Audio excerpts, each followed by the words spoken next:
Udumo kuNkulunkulu kweliphezulu nokuthula emhlabeni kubantu abathokozelwa nguye. Kuba uNsibando okubingelelayo, ngithi ukuthula kweNkosi yethu uJesu Kristu makube nawe. Muhle uNkulunkulu wethu sasigcinile. Uyinqaba ngosuku lokuhlupheka. Uyabazi abaphephela kuyena. Nahume 1:7. Ngiyabonga kakhulu bangcwele. Ngiyajabula umoya wami uyayitusa Inkosi ukuba siphinde sihlangane futhi. Namhlanje ziwu-4 izinsuku enyakeni omusha. Emusha lo nyaka. Kodwa nje siyabonga kakhulu. Baningi abebefisa ukuwubona bawubonanga. Kodwa mina nawe siwubonile. Senzani ngokuwubona kwethu? Ngenkonzo yomhla 31, umbuzo wawuthi unyaka ophelayo uqamba liphi igama?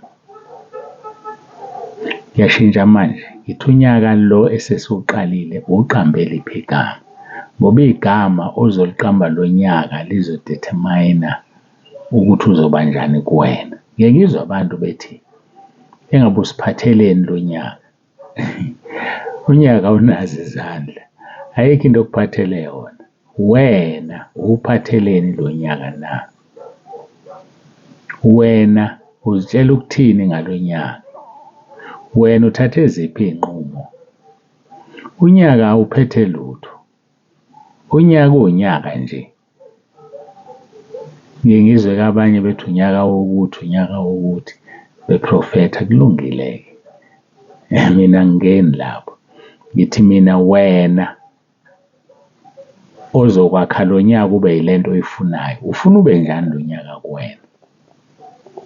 Ufuna ube njani lo nyaka? Zakhele unyaka othandayo. Izwi leNkosi lithi uJesu uyikho konke kubo bonke. Kwabathembekile utholakala ethembekile. Kwaba noma yini uba yilokho oyikho wena. Namanje lo nyaka uzoba yilento wena oyifunayo. Usihamba utshelwa abantu ukuthi unyaka wokuthi mawusuphela usukhohlwa nokuthi kwakuthiwa unyaka wani. Ayisafezekanga lento okuthiwa unyaka wayo. Akukho inyaka ophethe utho ngezandla. Ungathi unyaka uziphatheleni. Wena uphatheleni lo nyaka.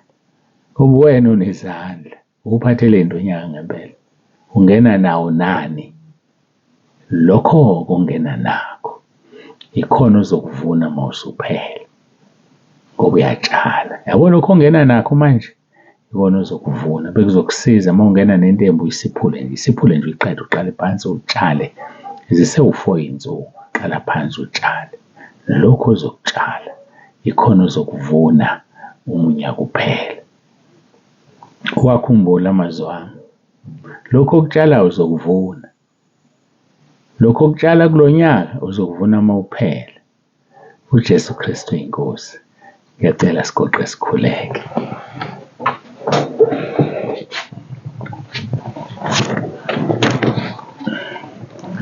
Baba wethu ongcwele, uNkulunkulu nomusa, siyathobeka phambi kobuso bakho, siyabonga. Uthando lakho sithande ngalo alulinganiswa nalutho. Okubuhlungu ukuthi siyawubona lo nyaka kodwa sifunile intando yakho. Ukuthi icebo lakho lithini njengoba ungibekile kulo nyaka. Icebo lalona loyo lakho Nkosi liyini ngoba sothi masifika ezulwini uthi unyaka othize waphela ungangenzelanga lutho. Ngoba asibuzi ukuthi ufunani Nkosi sikwenzeleni. Asikhuleki sicela ukuba ibumbe esandleni sakho wenze lento oyithandayo ngathi. uNkulunkulu wethu siyacela sikhulise kumoya sikwazi ukuhlukanisa umoya. Sikhulise Nkosi kukwazini. Sikhulise Nkosi ekuthenini sikwazi ukuphenduka ngaphakathi. Siyeke ukuba bazenzisi. Njengamaliba, amangcwaba, amahla ahlotshiswayo ngaphakathi kugcwele amathambo abolile. Sisize Nkosi usingcwelise ngezwi lakho ngoba izwi lakho liyiqiniso.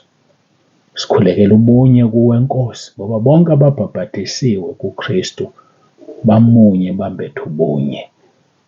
Siyabonga ukubona lolu suku. Qhubeka nathi nasenkonzweni yanamhlanje, sikhulise, usifundise, usiqinise. Ngicela ngegama elinamandla leNkosi yethu uJesu Kristu ophilayo. UJesu Kristu uyinkosi. Amen.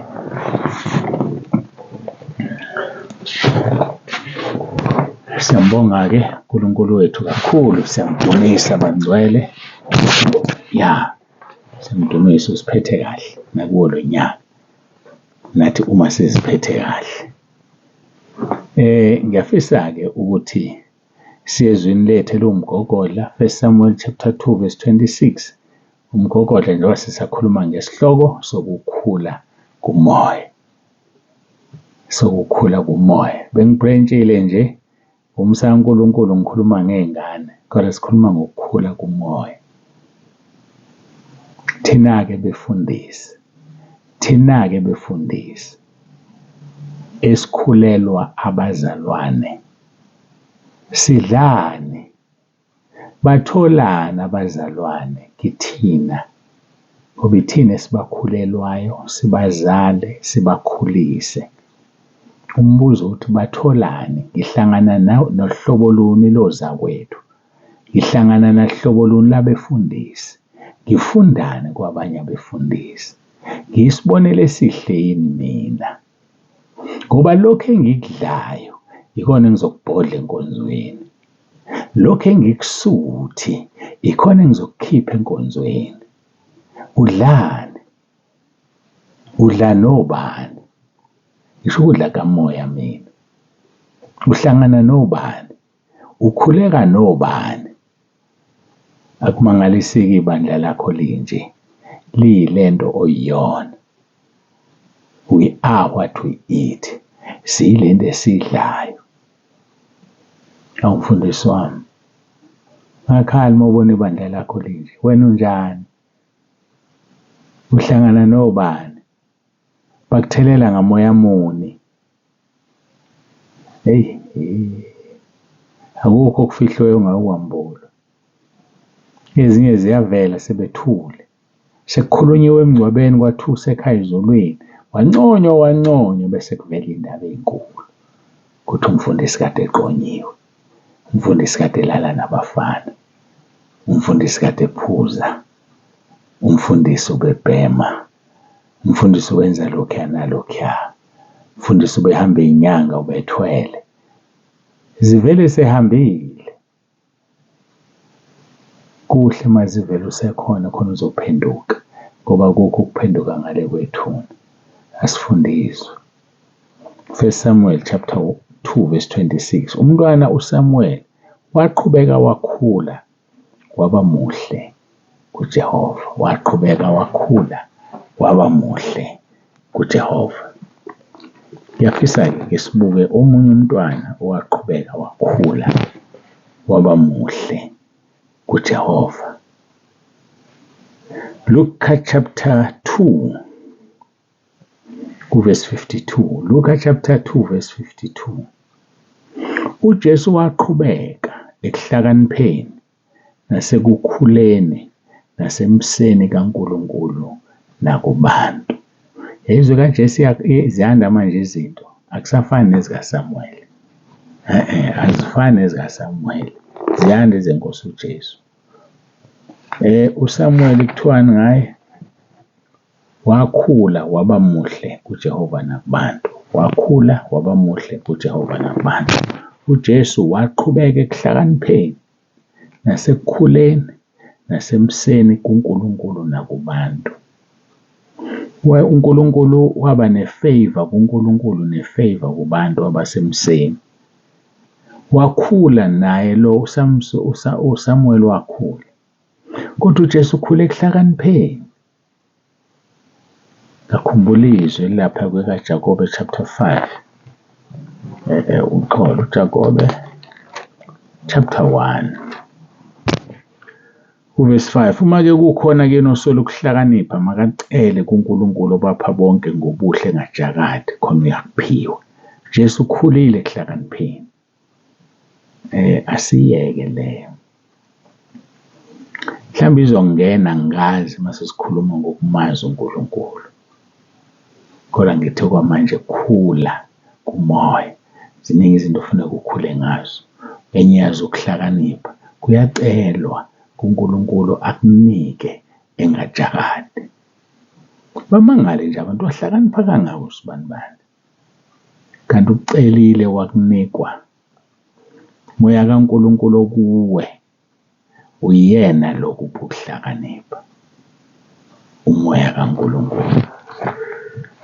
Olo lithi-ke uJesu waqhubeka ekuhlakanipheni nasekukhuleni nasemseni kuNkulunkulu nakubantu.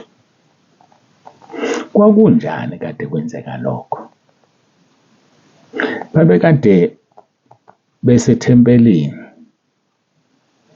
Mawuqala kuverse 41, abazali bakhe baya eJerusalema iminyaka yonke ngomkhosi wePhasika. BabesePhasikeni. Eseneminyaka eyi12, 12, bakhuphuka njengokomthetho womkhosi. Sebeziqedile izinsuku ekubuyeni kwabo, umntwana uJesu wasala eJerusalema. Abazali bakhe bengazi. Bathi-ke bebona bethi-ke bona uphakathi kwabahambisana nabo, bahamba ibanga losuku, bamfuna phambi kwezihlobo nabazana nabo. Bengamtholi, babuyela eJerusalema bemfuna. Kwathi emva kwey'nsuku ey'ntathu, cabanga, baqala ukumfuna ngo-day 1, bengasamboni. Wena kukuthatha isikhathi esingakanani ukuyizwela ukuthi usuwedwa, uNkulunkulu akasekho kuwena, umntwana akasekho kuwe, uJesu sesukile kuwe, umoya ongcwele akasekho kuwe? Kukuthatha isikhathi esingakanani? Yabona ukuthi ukutholakala kwakhe kuthatha isikhathi eside.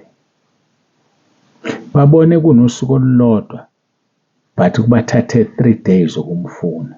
Kusho ukuthi mawubala usuku lokulahleka nokumfuna 4 days wonke. Bemfuna nje. Bemfuna bengamtholi. Kwathi emva kwey'nsuku ey'ntathu bamfumana ethempelini ehlezi phakathi kwabafundisi, ebezwa ebabuza. Yabuza ukukhula, ukuzwa nokubuza, ekhula.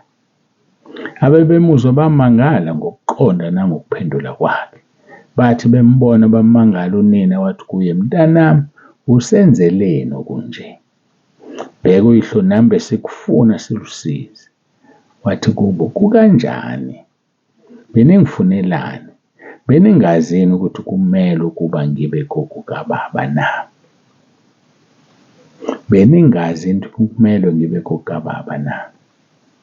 Sishaywe uphawu ngomoya ongcwele, sinikeza umoya ongcwele oyisibambiso. Uma wena ungasekho kokukaNkulunkulu, uyasuka umoya ongcwele azenzele yena ukaNkulunkulu. Uthi mawusumfuna ungamtholi, okwazi kunombuzo othi, ubungazini ukuthi kumele ngibe kokaNkulunkulu na? Sisemkhosini njengamanje. Sikhulumile sisemkhosini.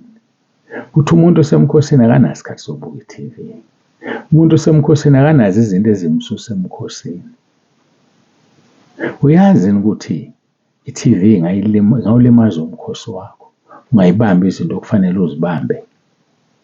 Asuke umntwana umfuna ungasamtholi, kanti ukokukayise ngoba wena usekho kokukayise.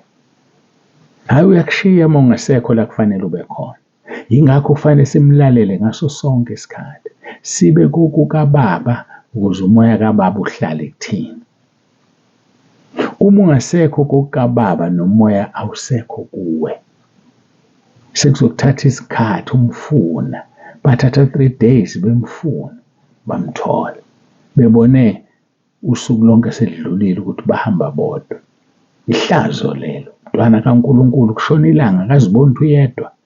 Akaziboni ukuthi uhlukane nomoya ongcwele ekuseni. Liyashona ilanga akaboni. Ihlazo lelo. Awukho umahluko phakathi kwakho unomoya ongcwele naphakathi kwakho esehambile. Awuzwa umahluko. I understand. Angazi kwenzeka kanjani. Wabe kufanele wazi the minute ekushiya uze ukuthi awungahambaze. Ukhale uhlale uguqa ukhale kuNkulunkulu. Lungisa indaba yakho. Uma kukhona isono, usivuma usilungise, esixosha umoya ongcwele. kodwa lingaze liyoshona ilanga ungamazi ukuthi uphi. Ngiyakubona ukuthi awumazi ungakaboni ukuthi sekushiyile. Yilezi zinto ozenza ezingenamsebenzi. Ile foni yakho oyicofayo, ile foni yakho obuka iy'thombe ey'nqunu, ile foni yakho obhizi ngezinto ekungezona ezikaNkulunkulu kuyo. Akushiye umoya ongcwele ngoba wena awunaso isikhathi naye. Uyazi ukuthi awunaso isikhathi naye, nesikhathi namasophi, nesikhathi nezinto ezingakusa indawo. Kodwa uthi usemkhosini. Ungakhali uma ungaphendulwa ekupheleni kwalo mkhosi. Ungakhali. Uthi beningazi yini ukuthi kumele ukuba ngibe kogababa na? Abaliqondanga lelizwe abelikhuluma kubo. Abaliqondanga. Namanje sengiyaqondisela. Into edatha kushiye umoya ongcwele ukuthi wena usekho kogababa. Yena ufuna umuntu ozohlala ekokukababa. Bese niyahlala. Ngesikhathi usuku ugudluka kokababa uyahamba uyohlala la ezokwenza khona ukababa. Verse 50 abaliqondanga lelizwe abelikhuluma kubo. Verse 51 wehla nabo wafika eNazaretha wabathobela. Kepha unina wawagcina onke lawa mazwi enhlizweni yakhe. Uma kukhona into okufanele uyigcine mntakababa, londa izwi likaNkulunkulu. Uma kukhona into okufanele uyigcine, londa inhliziyo yakho kokubi. Abesethi verse 52 uJesu waqhubeka ekuhlakanipheni nasekukhuleni nasemseni kuNkulunkulu nakubantu. Uma umoya ongcwele ehlala kuwe uzokhula ekuhlakanipheni, uzokhula emseni kuNkulunkulu nakubantu. Dedela umoya kaNkulunkulu ahlale kuwena. Usumvumela akushiye, kodwa uzokushiya uma ungekho kogababa. Asimbonge uNkulunkulu, sigoqe sikhuleke.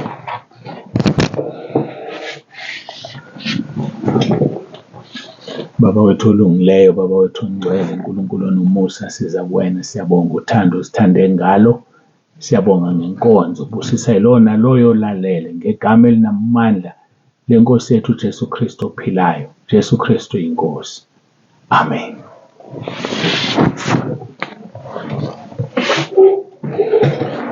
Baba uNsibando ovalelisayo, Ndlalifa izulu ube nosuku oluhle. Siyambonga uNkulunkulu. uJesu Kristu uyinkosi.